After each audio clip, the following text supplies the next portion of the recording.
नमस्कार दोस्तों, स्वागत है आपका आपके अपने YouTube चैनल एक्सेलेंट गुरु पर। साथियों, मैं हूं राकेश सिहाग। हमने 3 क्लासेस कर ली हैं, फिजिक्स हम पढ़ रहे हैं। आज की ये जो क्लास नंबर है ये 4 नंबर क्लास है। जैसा कि आपको पता है, पिछली क्लास में हमने पढ़ा था सदिश और अदिश के बारे में। सदिश और अदिश के बारे में पूरी बेसिक जानकारी मैंने आपको बताई, कुछ एडवांस जानकारी भी मैंने आपको बताई। तो हमारा जो पहला चैप्टर चल रहा है मापन और मात्रक का, उसी को हम आगे बढ़ाते हैं। और आज की जो क्लास रहने वाली है वो बड़ी इंपॉर्टेंट रहने वाली है, क्योंकि यहां से डायरेक्ट क्वेश्चन फैक्ट के क्वेश्चन पूछ लिए जाते हैं, सीधा क्वेश्चन पूछा जाता है और बहुत सारी न्यूमेरिकल में ये चीजें आज की काम आएंगी। इसलिए आज की क्लास में पूरे पैशन के साथ देखनी है और पूरे इत्मीनान के साथ आपको बैठ करके नोट्स बना के चलना है और पढ़ने में आपको बहुत इंटरेस्ट आएगा, ये मैं आपसे दावा कर सकता हूं। बस आपको क्लास को अच्छे से देखना है। अगर आपने पहले पीछे की क्लास नहीं देखी है तो आप पीछे की क्लास देख लीजिए, जिससे कि आपको एक अच्छे से समझ में आने की एक वो बन जाए, कड़ी बन जाए। क्योंकि आपने पीछे का अगर अच्छे से पढ़ लिया तो आगे का आपको समझने में कोई दिक्कत नहीं आएगी। चलिए शुरू करते हैं आज की क्लास। और आज की क्लास में हम जो पढ़ने वाले हैं वो पढ़ने वाले हैं मात्रकों की पद्धति। मात्रकों की पद्धति। मात्रक की पद्धति कितने प्रकार की होती है और वर्तमान में कौन सी पद्धति लागू है, उसके बारे में भी हम बात करने वाले हैं। तो हमारा जो टॉपिक है वो है मात्रकों की पद्धति। साथियों, मात्रकों की जो पद्धति है वो 4 प्रकार की होती हैं। उसमें जो सबसे पहले आती है वो आती है MKS पद्धति। MKS पद्धति। यहां क्वेश्चन डायरेक्ट पूछा जाता है, क्वेश्चन आपसे पूछ लिया जाता है कि MKS पद्धति में द्रव्यमान को किसके अंदर मापा जाता है। समय को MKS पद्धति में किसके अंदर मापा जाता है, लंबाई को किसके अंदर मापा जाता है, यह क्वेश्चन आपसे डायरेक्ट पूछ लिया जाता है। तो खास बात यह है कि साथियों, जो ये पद्धति है, इस पद्धति के अंदर आपको याद रखना है कि जो लंबाई है, यानी M से बनेगा आपका मीटर, M से क्या बनेगा मीटर, K से बनेगा आपका किलोग्राम, क्या बनेगा किलोग्राम, K से बन जाएगा किलोग्राम, और S से बन जाएगा सेकंड। यानी कहने का मतलब यह हुआ कि जो लंबाई होगी, लंबाई को तो मापा जाता है किसके अंदर, लंबाई को मापा जाता है मीटर के अंदर। कौन सी पद्धति में, इस MKS पद्धति में। क्लियर है बात। इसी प्रकार से आपका जो द्रव्यमान होता है, द्रव्यमान उसको किसके अंदर मापा जाता है, किलोग्राम में। और सेकंड यानी समय को किसके अंदर मापा जाता है, समय को मापा जाता है सेकंड में। यह आपकी MKS पद्धति के बारे में आपको याद रखना है कि MKS पद्धति में M का मतलब मीटर, K का मतलब किलोग्राम, S का मतलब सेकंड, यानी मीटर, लंबाई को मापा जाएगा मीटर में, द्रव्यमान को मापा जाएगा किलोग्राम में, और समय को मापा जाएगा किसके अंदर, सेकंड के अंदर। एक बात और ध्यान रखनी इसके बारे में कि इस पद्धति को व्यावहारिक पद्धति भी कहते हैं। व्यावहारिक पद्धति, व्यावहारिक पद्धति के नाम से भी इसको जाना जाता है, पद्धति के नाम से जाना जाता है। यह बात भी थोड़ी सी इंपॉर्टेंट है, यह बात भी आपको थोड़ी सी ध्यान रखनी है। क्लियर है। तो यह आपकी पहली पद्धति हो गई। कौन सी पद्धति, आपकी MKS पद्धति। इसी प्रकार से बात करते हैं हम 2 नंबर। दूसरी जो पद्धति है उसका नाम है CGS पद्धति। दूसरी पद्धति का क्या नाम है, CGS पद्धति। CGS पद्धति की अगर हम बात करें तो वही 2-3 बात याद रखनी है आपको। सबसे पहले इस C का मतलब होता है सेंटीमीटर। C का मतलब क्या होता है, सेंटीमीटर। C का मतलब सेंटीमीटर, G का मतलब ग्राम, और S का मतलब सेकंड। यानी कहने का मतलब यह हुआ कि आपकी ये जो पद्धति है, कौन सी पद्धति, CGS पद्धति। CGS पद्धति के अंदर सेंटीमीटर के अंदर किसको मापा जाता है, लंबाई को सेंटीमीटर में मापा जाता है। और आपका जो द्रव्यमान होता है, द्रव्यमान को मापा जाता है ग्राम के अंदर। और आपका जो समय होता है, समय को मापा जाता है किसके अंदर, सेकंड के अंदर। ये इस CGS पद्धति की एक खासियत है कि इसमें लंबाई को हम माप देंगे सेंटीमीटर में, द्रव्यमान को माप देंगे ग्राम में, और समय को माप देंगे सेकंड में। जैसे मैं आपके सामने लिखूं, आपके सामने मैंने लिखा 5 kg, और एक मैंने लिखा आपके सामने 5000 ग्राम। ये दो बातें मैंने आपके सामने लिख दी। तो आपसे पूछ लिया जाए कि यहां पर ये जो 5 के साथ में जो केजी ग्राम, ये केजी आपका मात्रक लगा है और यहां पर 5000 के साथ में ये जो ग्राम मात्रक लगा है, तो ये ग्राम कौन सी पद्धति का है? तो साथियों ध्यान रखना, ये ग्राम है सीजीएस पद्धति का, और ये जो केजी है ये किस पद्धति का है? ये है आपका एमकेएस पद्धति का। तो आप इसके आधार पर पता लगा सकते हो कि कौन सा मात्रक आपका सीजीएस पद्धति का है और कौन सा मात्रक आपका एमकेएस पद्धति का है। क्लियर है? इसी प्रकार से आपको ध्यान रखना है कि इस सीजीएस पद्धति का जो दूसरा नाम है, या इसको फ्रेंच या मेट्रिक पद्धति के नाम से भी जाना जाता है, मेट्रिक, फ्रेंच या फिर मेट्रिक पद्धति। ये बात भी थोड़ी सी आपको ध्यान रखनी है कि सीजीएस पद्धति को क्या कहा जाता है? फ्रेंच या फिर मेट्रिक पद्धति कहा जाता है, फ्रेंच या मेट्रिक पद्धति कहा जाता है। क्लियर है? इसी प्रकार से आपकी जो नेक्स्ट है जो 3 नंबर है, वो भी आपको यहां पर मैं बता देता हूं। 3 नंबर तीसरी जो पद्धति है वो है एफपीएस पद्धति। एफपीएस पद्धति, यहां पर देखो, यहां पर एफ का जो मतलब है, एफ का मतलब है यहां पर फुट।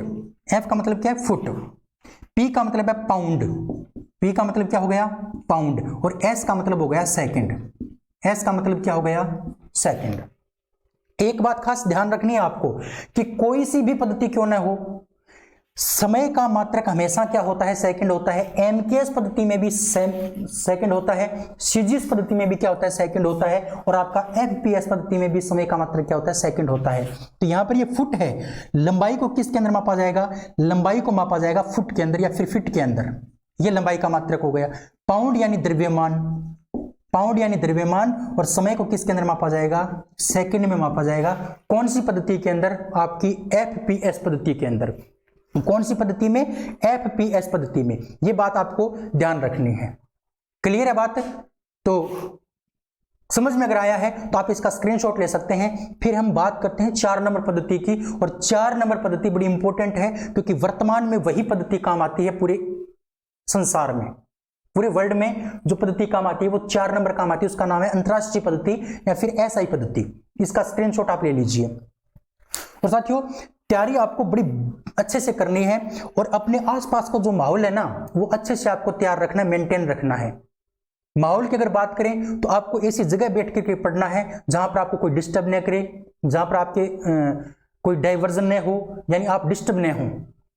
वो और अपने आसपास के जो दोस्त है ना, अपनी संगति वो भी बड़ी अच्छी रखनी है, क्योंकि आपको उन दोस्तों के साथ में रहना है जो आपको ऊंचा उठाएं, यानी आपको ऊंचा जो उठाएं उन्हीं दोस्तों का आपको सहयोग लेना है, उन्हीं दोस्तों से आपको मिलके रहना है।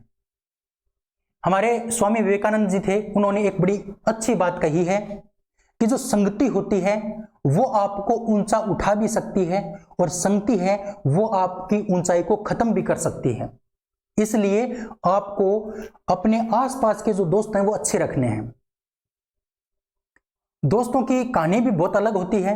यानी मान लो आपका कोई दोस्त है और आप कोई टेंशन में हो, आप कोई नया धंधा स्टार्ट करने की कोशिश कर रहे हो, तो अगर अच्छा दोस्त होगा तो वो क्या कहेगा? कोई बात नहीं यार, तुम कर, देख लेंगे। इतने में ही आप क्या कर लेते हो? धंधा करने का रिस्क ले लेते हो, क्योंकि आपके दोस्त ने कहा है, क्योंकि वो आपकी अच्छा ही चाह रहा है। उसने कह दिया कोई बात नहीं, देख लेंगे, चलो आप करो धंधा, तो आप धंधा कर लेते हो, उसमें रिस्क ले लेते हो। और कई कई दोस्त ऐसे भी होते हैं, यानी दोस्त ही क्या करवाता है आपसे? दोस्त ही आपसे अच्छा काम करवाता है, और दोस्त ही आपसे क्या करवाता है? गलत काम करवाता है। जैसे आप कोई बाइक पे जा रहे हो और आपके पीछे कोई दोस्त बैठा है और आप धीरे धीरे चला रहे हो बाइक को, वो क्या कहेगा? चांप चांप दे, और इतने में आपका काम तमाम हो जाता है। तो आपको अपने आसपास का जो सर्कल है, फ्रेंड सर्कल, वो अच्छा रखना है, अच्छे दोस्तों के साथ उठना बैठना है, और अपने दिमाग में अपने पैशन को बनाए रखना है, और अपनी तैयारी को निरंतर करते रहना है। चलिए, तो ये बात समझ में आपको आ गई होगी। अब हम बात करते हैं नेक्स्ट किसकी? आपकी अंतरराष्ट्रीय पद्धति की। अंतरराष्ट्रीय पद्धति मतलब एसआई पद्धति। ये बड़ी इंपॉर्टेंट है क्योंकि यहीं से आजकल मात्रक बनते हैं। बात करते हैं 4 नंबर अंतरराष्ट्रीय पद्धति। अंतरराष्ट्रीय पद्धति इसको कहा जाता है एसआई पद्धति। एस का मतलब सिस्टम, आई का मतलब इंटरनेशनल, यानी system of international unit. System of international unit, SI पद्धति, इसके बारे में आपको ध्यान रखना है।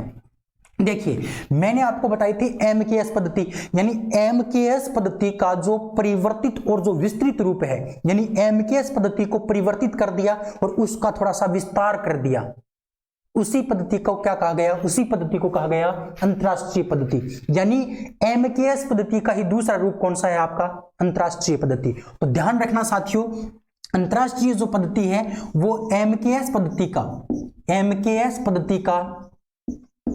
पद्धति का परिवर्तित व विस्तृत रूप है, परिवर्तित व विस्तृत रूप। ये क्वेश्चन पूछा गया था एक बार कि आपकी जो अंतरराष्ट्रीय पद्धति है वो कौन सी पद्धति का परिवर्तित रूप है। तो आपकी एमकेएस पद्धति का विस्तृत व परिवर्तित रूप कौन है, आपकी अंतरराष्ट्रीय पद्धति यानी एसआई पद्धति। क्लियर है। चलिए अगर हम बात करें इस पद्धति की, तो इस पद्धति को कब बनाया गया था, यानी कब इसको स्वीकार किया गया था। तो साथियों 1967 की बात है, 1967 की बात है। 1967 में जिनेवा के अंदर मापतोल अधिवेशन हुआ था, मापतोल अधिवेशन। उस मापतोल अधिवेशन में इसको क्या किया गया था, मापतोल अधिवेशन में अपनाया गया। ये क्वेश्चन भी पूछ लिया जाता है कि इस अंतरराष्ट्रीय पद्धति को कब अपनाया गया। तो साथियों 1967 में अपनाया गया, और कौन से अधिवेशन में, जिनेवा में हुआ था मापतोल अधिवेशन, उसके अंदर इसको क्या कर लिया गया, स्वीकार कर लिया गया। क्लियर है बात। इसी प्रकार से आपको एक बात और ध्यान रखनी है, इस पद्धति को हम क्या कहते हैं, इस पद्धति को कहते हैं आधुनिक पद्धति। आधुनिक पद्धति के नाम से भी इसको जाना जाता है, यह बात भी आपको याद रखनी है। आधुनिक पद्धति कौन सी है, तो आपकी एसआई पद्धति यानी अंतरराष्ट्रीय पद्धति। क्लियर।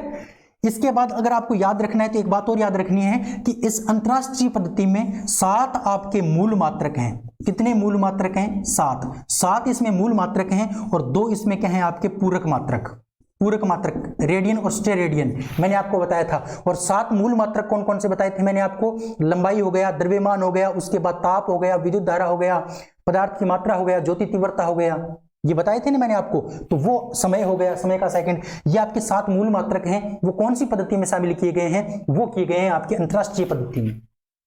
क्लियर है, बिल्कुल। इसका आप स्क्रीनशॉट ले लीजिए। तो ये हमारी 4 मुख्यतः पद्धतियां थी जो आपकी फिजिक्स में काम आती हैं। तो समझ में आपको आ गया होगा, यहां से डायरेक्ट क्वेश्चन पूछ लिए जाते हैं। चलिए इसका स्क्रीनशॉट आपने ले लिया, अब हम बात करते हैं इससे आगे। ले लिया स्क्रीनशॉट, बिल्कुल। चलिए अब नेक्स्ट इंपॉर्टेंट चीज मैं आपको बताता हूं कुछ, और वो है 10 की घातें। यहां से भी डायरेक्ट क्वेश्चन पूछ लिया जाता है, 10 की घातें। जैसे क्वेश्चन पूछ लिया 10 की घात -21 को क्या कहा जाता है, 10 की घात -18 को क्या कहा जाता है, 10 की घात 15 को क्या कहा जाता है। ये क्वेश्चन डायरेक्ट आपसे पूछ लिए जाते हैं। तो ये क्वेश्चन आपको अब परेशान नहीं करेंगे, क्योंकि इनकी मैं आपको एक बड़ी शानदार ट्रिक देने वाला हूं, और उस ट्रिक से आपको इनको याद करना है। बड़ी शानदार ट्रिक मैं आपको बताऊंगा। तो बात करते हैं, टॉपिक हमारा है 10 की घातें। 10 की घातें, और घात भी 2 प्रकार की होती हैं, एक है आपकी ऋणात्मक और एक है आपकी धनात्मक। एक आपकी क्या है, ऋणात्मक, और दूसरी क्या है आपकी धनात्मक। तो दोनों के बारे में बात करेंगे। सबसे पहले बात करते हैं ऋणात्मक की। ऋणात्मक घातें, और उनका नाम क्या है, ऋणात्मक घातों का नाम क्या है, वो आपको याद करना है। तो इसकी ट्रिक मैं आपको बताता हूं, फिर आपको समझ में आएगा।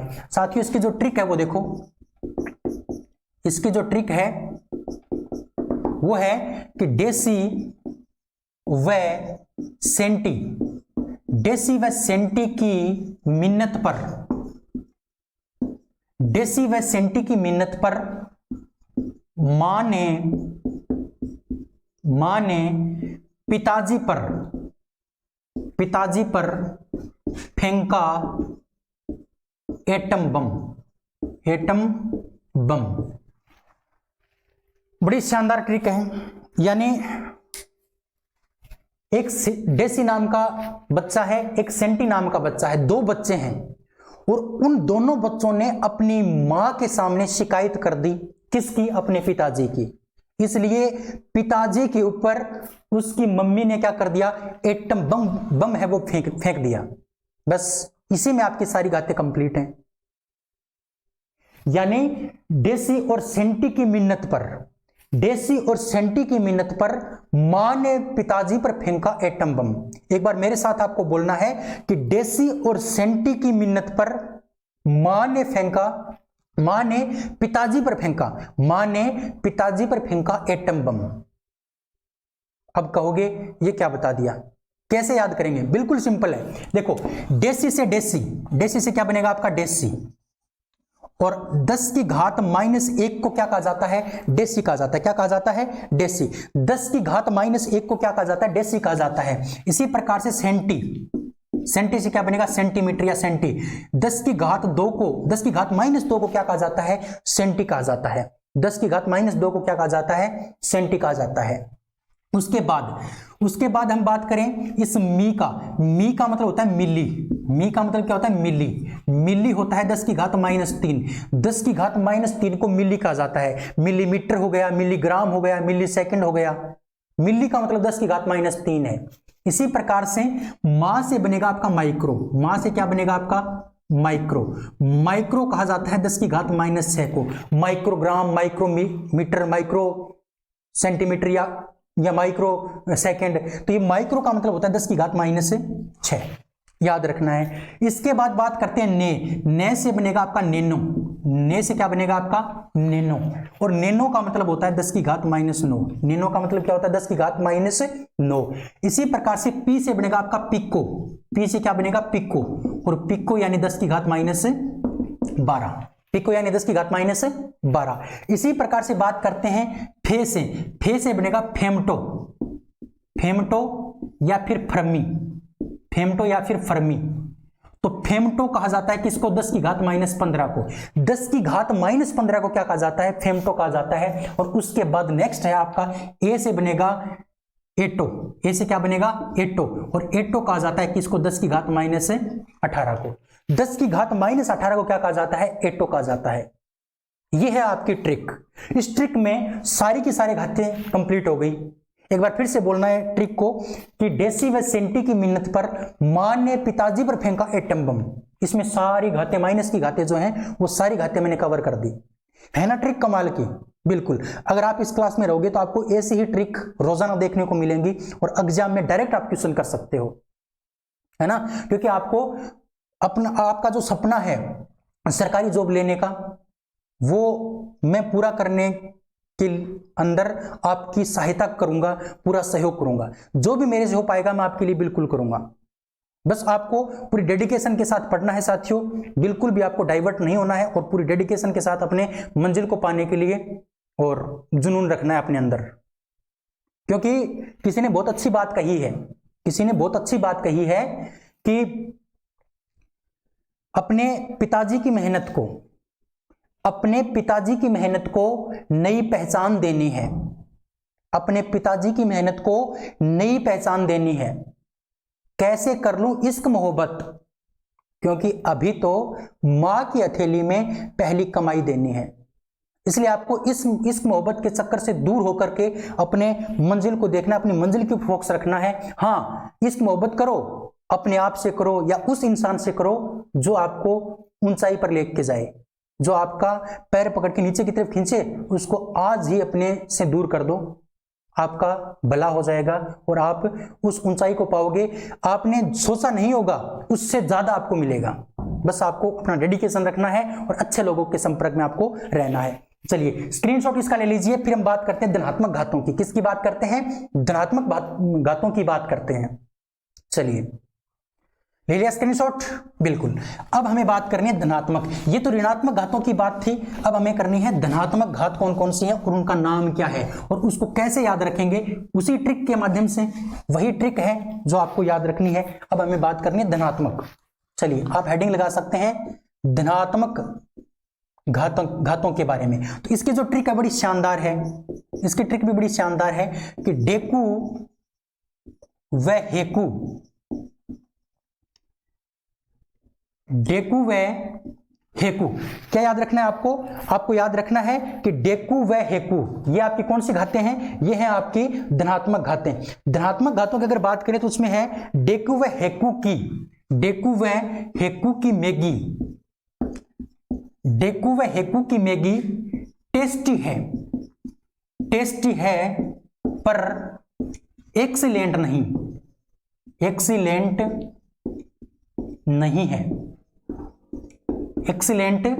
नहीं है। यानी एक डेकू है और एक हेकू है। डेकू और हेकू दो बच्चे हैं, उनके पास में मैगी है, वो टेस्टी तो बहुत ज्यादा है लेकिन वो एक्सीलेंट नहीं है, क्योंकि उससे भी टेस्टी बहुत ज्यादा हो सकती है कोई और दूसरी मैगी।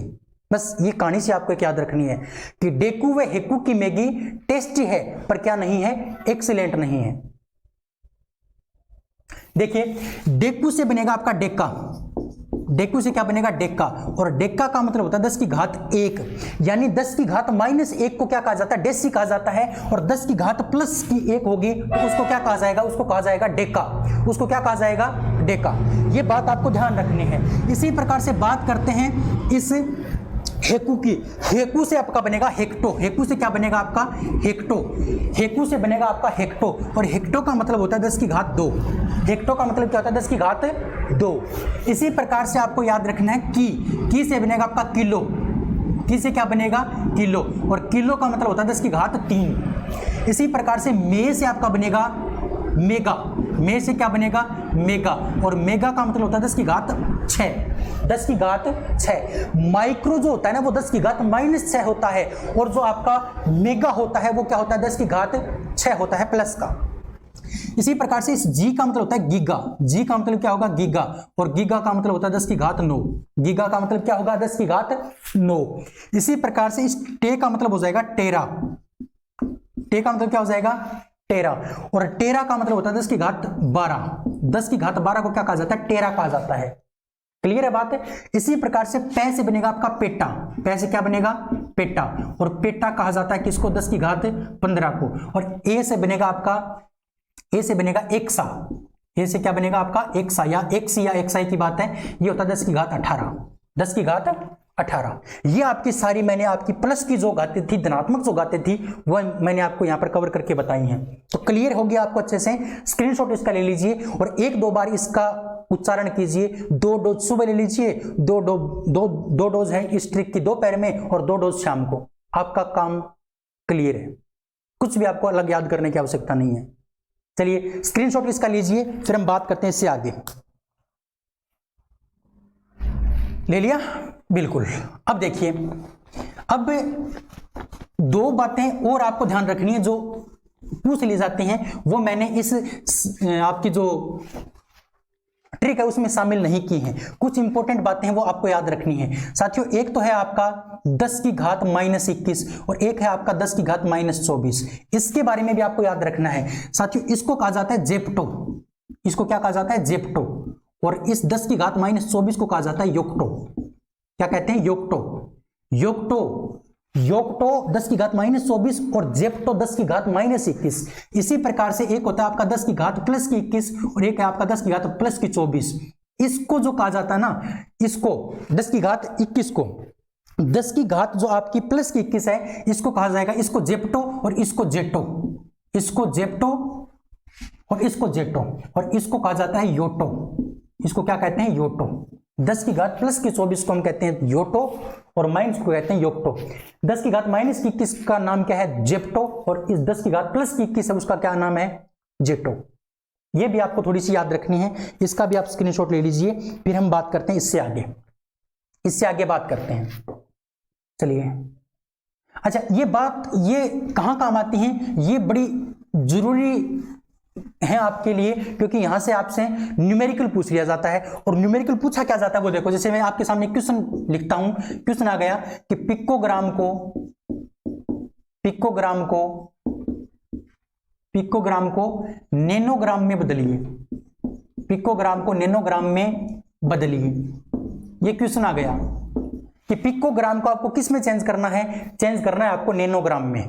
तो इसका आंसर क्या होगा, कैसे करेंगे, वो इंपॉर्टेंट चीज है। तो एक छोटी सी बात आपको याद रखनी है। देखिए इसका सॉल्यूशन हम करते हैं। एक छोटी सी आपको ट्रिक याद रखनी है कि सबसे पहले आपको लिखना है ऊपर, क्या लिखना है, जिसको बदलना है, जिसको बदलना है, और नीचे आएगा जिसमें बदलना है, जिसमें बदलना है। जिसको बदलना है और जिसमें बदलना है, बस आपका आंसर क्लियर है। जिसको बदलना है वो ऊपर, जिसमें बदलना है वो नीचे, जिसको बदलना है वो ऊपर, जिसमें बदलना है वो नीचे, जिसको जिसमें, जिसको जिसमें, जिसको जिसमें।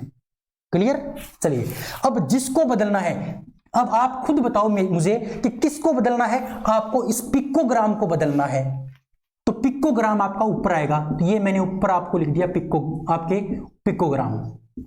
और नीचे आपको लिखना है कि जिसमें बदलना है, किसके अंदर बदलना है, तो देखो नैनोग्राम में बदलना है, तो नैनोग्राम कहां जाएगा, नीचे, नैनोग्राम, नैनोग्राम।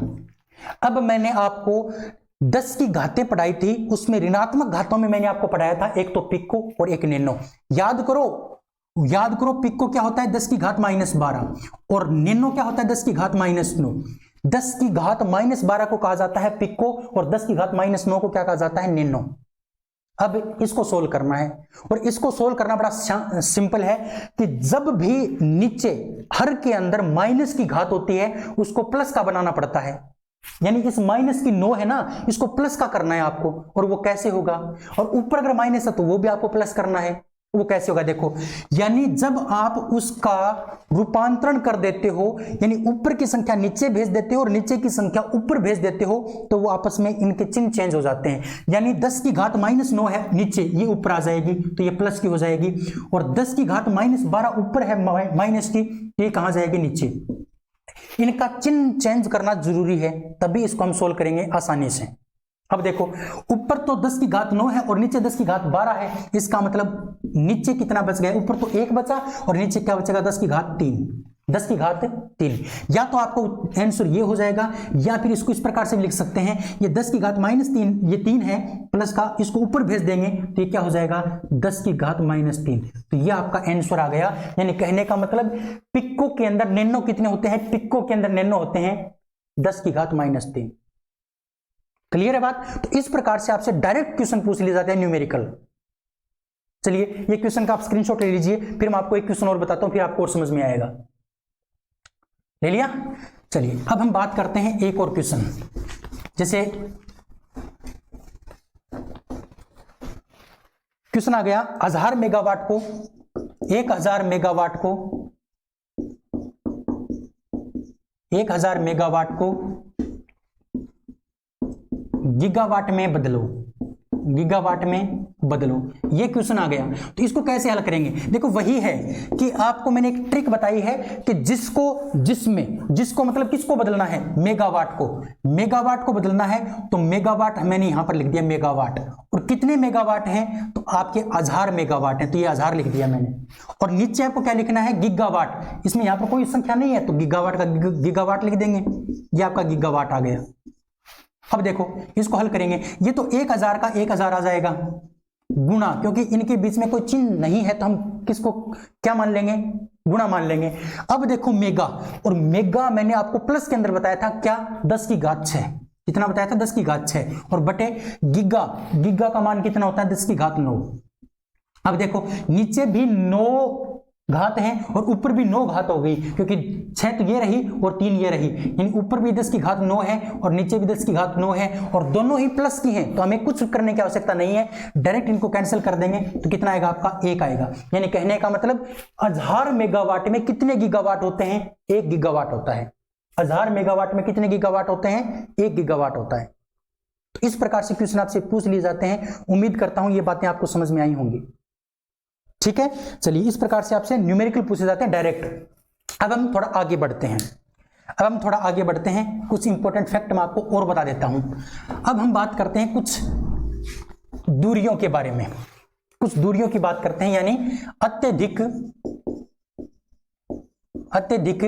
दूरियों का मापन, अत्यधिक दूरियों का मापन, यानी दूरी का मापन सेंटीमीटर में, मीटर में, किलोमीटर में, इस प्रकार से करते हैं। लेकिन बहुत ज्यादा दूरी है, उसका मापन हम किसके अंदर करेंगे, तो उसके लिए अलग अलग क्या बनाए गए हैं, मात्रक बनाए गए हैं, वो आपको याद रखने हैं। तो देखिए सबसे पहले बात करते हैं खगोलीय, सबसे पहले बात हम किसकी करते हैं, सबसे पहले जो बात करते हैं वो बात करते हैं हम किसकी, खगोलीय इकाई की। किसकी बात करते हैं, खगोलीय इकाई की। एस्ट्रोनॉमिकल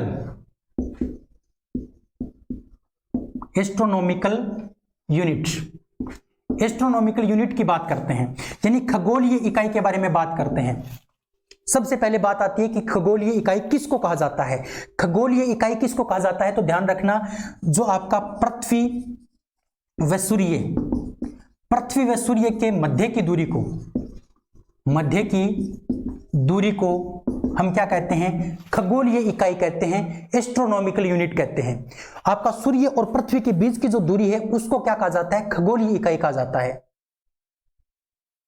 अब यह बात तो आपको समझ में आ गई कि पृथ्वी और सूर्य के मध्य की दूरी को खगोलीय इकाई कहते हैं, लेकिन इसका मान आपसे मीटर में पूछ लिया जाता है कि पृथ्वी और सूर्य के मध्य की दूरी कितनी है। तो कहने का मतलब एक आपको आंकड़ा याद रखना है, एक डाटा याद रखना है कि एक AU बराबर, ए का मतलब एस्ट्रोनॉमिकल, यू का मतलब यूनिट, तो एक AU बराबर मीटर में मान कितना होता है, तो मीटर में मान होता है 1.495 गुणा 10 की घात 11 मीटर। ये इसका मीटर में मान होता है जो आपको याद रखना है। या फिर कहीं कहीं आपको यह भी लिखा मिलेगा 1.5 गुणा 10 की घात 11 मीटर। ये दोनों ही आपको आंकड़े याद रखने हैं, बड़ा ही इंपॉर्टेंट डाटा मैंने आपको बताया है। और यहीं से क्वेश्चन आपसे पूछा जाता है कि एक AU का मान मीटर में कितना होता है, तो 1.495 या फिर 1.5 गुणा 10 की घात 11 मीटर। क्लियर? चलिए, ये तो हो गई हमारी पहली इकाई। अब हम बात करते हैं प्रकाश वर्ष के बारे में, स्क्रीनशॉट इसका ले लीजिए। अब हमें बात करनी है किसकी, प्रकाश वर्ष की। प्रकाश वर्ष दूसरा है हमारा प्रकाश वर्ष। अच्छा, प्रकाश वर्ष क्या होता है वो देखो, लाइट ईयर। प्रकाश वर्ष क्या है, प्रकाश वर्ष की अगर बात करें तो आपका जो प्रकाश वर्ष है वो एक वर्ष में निर्वात में प्रकाश द्वारा तय की गई दूरी क्या कहलाती है, प्रकाश वर्ष कहलाती है। प्रकाश वर्ष किसको कहते हैं कि प्रकाश जो है ना, प्रकाश वो मतलब दूरी तय करता है। तो निर्वात के अंदर, यानी जहां पर वायु न हो, बिना वायु के एक वर्ष में प्रकाश जितनी दूरी तय करेगा उस दूरी को हम क्या कहते हैं, प्रकाश वर्ष कहते हैं। एक वर्ष में प्रकाश के द्वारा निर्वात में तय की गई दूरी को हम क्या कहते हैं, प्रकाश वर्ष कहते हैं। और प्रकाश वर्ष का मान भी आपसे किसके अंदर पूछ लिया जाता है, आपका पूछ लिया जाता है मीटर के अंदर कितना होता है। तो ये बात भी आपको याद रखनी है। देखिए, अगर बात करते हैं प्रकाश वर्ष की, तो प्रकाश वर्ष का जो मान है वो मीटर में कितना होता है वो आपको याद रखना है। और प्रकाश वर्ष का जो मीटर में मान होता है वो होता है एक प्रकाश वर्ष बराबर मीटर में मान कितना हो जाएगा, 9.46 गुणा 10 की घात 15 मीटर। 9.46 गुणा 10 की घात 15 मीटर। ये एक प्रकाश वर्ष का मान किसके अंदर होता है, ये एक प्रकाश वर्ष का मान होता है मीटर के अंदर। क्लियर है बात, समझ में आया? बिल्कुल। इसी प्रकार से हमें एक और पढ़नी है, स्क्रीनशॉट इसका भी ले लीजिए। अब हम बात करते हैं पारसेक की। किसकी बात करते हैं, पारसेक की। चलिए, पारसेक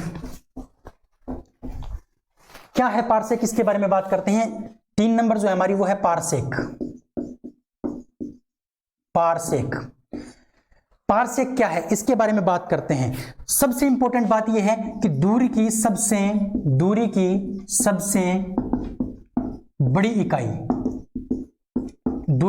बड़ी इकाई, यानी इससे बड़ी कोई इकाई नहीं है दूरी का सबसे बड़ा मात्रक पारसेक होता है। दूरी का सबसे बड़ा मात्रक क्या होता है, पारसेक। क्लियर? तो दूरी का सबसे बड़ा मात्रक हो गया आपका पारसेक। अब बात आती है कि एक पारसेक का मान मीटर में कितना होता है। एक पारसेक का मान मीटर में अगर आपको याद रखना है तो याद रखना है 3.08 गुणा 10 की घात 16 मीटर। 3.08 गुणा 10 की घात 16 मीटर। ये एक पारसेक का मान मीटर में होता है। ये एक पारसेक का मान किसके अंदर होता है, मीटर में। इसी प्रकार से एक क्वेश्चन आपसे और पूछा जाता है कि एक पारसेक का मान प्रकाश वर्ष में कितना होता है। तो साथियों ध्यान रखना, 3.26 प्रकाश वर्ष। 3.26 प्रकाश वर्ष, यानी कहने का मतलब 3 गुना प्रकाश वर्ष होता है कोण 1 पारसेक। 1 पारसेक का मान 3 गुना होता है प्रकाश वर्ष के बराबर, या 3.26 याद रखना, 3.26 याद रखना। तो ये डाटा भी आपसे पूछ लिया जाता है। तो ये हो गई हमारी दूरी की कुछ इकाइयां जो आपको याद रखनी थी। ठीक है, अब मैं कुछ आपको और बातें बताता हूं जो डाटा आपको याद रखने हैं। देखिए, इसको मैं मिटा देता हूं। अब हम बात करते हैं कुछ और अन्य डाटा की जो आपके एग्जाम में पूछ लिए जाते हैं। जैसे आपसे पूछ लिया जाता है कि 1 न्यूटन का मान डाइन में कितना होता है? 10⁵ डाइन। अगर आप शादीशुदा हैं और आप पढ़ाई कर रहे हैं और घर में बैठ के ये याद करने लग गए, क्योंकि कई दोस्तों का ये होता है कि वो जोर जोर से बोल के पढ़ते हैं, और मैंने ही कहा था कि जोर जोर से आपको बोल के पढ़ना है। लेकिन साथियों, मैं आपके स्वास्थ्य के लिए एक बात बता देता हूं, ये आपको जोर जोर से बोल के नहीं पढ़ना है। आप घर में पढ़ रहे हो ऐसे बैठे बैठे अपने रूम में कि 1 न्यूटन 10⁵ डाइन, 1 न्यूटन 10⁵ डाइन, और साथियों अगर आपकी पत्नी ने सुन लिया तो उसके बाद आपका हाल क्या होगा वो आप जानते हैं। तो इसको याद रखने के लिए आपको क्या करना है? मन मन में पढ़ना है साथियों, आपके स्वास्थ्य के लिए अच्छा है ये। 1 न्यूटन बराबर 10⁵ डाइन। क्लियर? इसी प्रकार से आपको एक याद रखना है, 1 बार बराबर, 1 बार का मान पारसेक में कितना होता है? 10⁵ पारसेक। 1 बार का मान पारसेक में कितना होता है? 10⁵ पारसेक। ये डायरेक्ट क्वेश्चन आपसे पूछ लिए जाते हैं, इसलिए आपको अच्छे से इनको याद रखना है। इसलिए अच्छे से इनको क्या करना पड़ेगा? आपको याद करना पड़ेगा। ठीक है, इसी प्रकार से हम बात करते हैं किसकी? 1 वेबर की। 1 वेबर का मान 10⁸ मैक्सवेल के बराबर होता है। मैक्सवेल, ये भी आपको याद रखना है। इसी प्रकार से आपको एक बात और याद रखनी है, आपका एक याद रखना है आपको 1 kWh किलोवाट घंटा। 1 kWh का मान किसके अंदर आपका जूल में कितना होता है? तो जूल में होता है आपका 3.6 × 10⁸ जूल। ये तो बहुत बार पूछा जाता है, 1 kWh का मान जूल में कितना होता है? तो 1 kWh का मान जूल में होता है 3.6 × 10⁸ जूल। ये आपको डायरेक्ट याद करने पड़ेंगे। इसी प्रकार से आपको याद रखना है 1 जूल का मान अर्ग में कितना होता है? तो 1 जूल का मान अर्ग में होता है 10�7 अर्ग। 10�7 अर्ग। ये डायरेक्ट क्वेश्चन आपसे पूछे जाते हैं। इसी प्रकार से आपको एक याद रखना है साथियों, एक याद रखना है आपको 1 कैलोरी का मान जूल में कितना होता है? तो 4.2 जूल। 1 कैलोरी का मान जूल में कितना होता है? 4.2 जूल। ठीक है, इसी प्रकार से एक आंकड़ा आपको याद और रखना है, और वो है आपका 1 HP, 1 हॉर्स पावर, 1 अश्व शक्ति। इसको अश्व शक्ति भी कहते हैं, अश्व शक्ति। साथियों, ये तो आपको पता ही होगा कि इसका जो मान है वो कितना होता है? 746 वाट होता है। लेकिन कभी कभी आपको इसका जो ऑथेंटिक मान है वो है 735.5 वाट। ये आपको याद रखना है, 735.5 वाट। दिखाई दे रहा है? चलिए मैं आगे लिख देता हूं, यहां लिख देता हूं, या 735.5 वाट, 735.5 वाट। तो ये आंकड़ा भी आपको याद रखना है, क्योंकि ऑथेंटिक और सही जो आंकड़ा है वो कितना है? 735.5 ही है, लेकिन मानते कितना है? 746 वाट मानते हैं। कितना मानते हैं? 746 वाट। क्लियर? चलिए, तो ये था आपके कुछ आंकड़े। अगली जो क्लास हमारी होगी वो होगी विमीय सूत्र के बारे में, विमाओं के बारे में। विमा कैसे लिखी जाती हैं और कैसे हमें याद रखनी है, कैसे हम निकाल सकते हैं विमा को, और कुछ मोस्ट इंपोर्टेंट जो विमाएं हैं वो मैं आपके सामने लेके आऊंगा अगली क्लास में। और तब तक के लिए इनको अच्छे से पढ़िए, नोट्स इनके बनाइए और अपनी तैयारी को दमदार तरीके से करते रहिए। और अगर आपको कोई सजेशन देना है तो आप कमेंट कर सकते हैं, क्योंकि जरूरी नहीं है कि पूर्ण रूप से मैं आपको पढ़ा पाऊं। मैं कोशिश करूंगा कि आपको पूरा बेसिक्स से हाई लेवल तक लेके जाऊं, लेकिन फिर भी आपको कोई डाउट होता है, कोई दिक्कत आपको लगती है, तो आप नीचे कमेंट कर सकते हैं, उसका सॉल्यूशन आपको जरूर मिलेगा। ठीक है, चलिए आज की इस क्लास में इतना ही। कल फिर मिलते हैं, तब तक के लिए स्वस्थ रहिए, मस्त रहिए और अपने घर वालों का और अपना ख्याल रखते रहिए और पढ़ते रहिए अच्छे से। चलिए, धन्यवाद, थैंक यू, बाय बाय।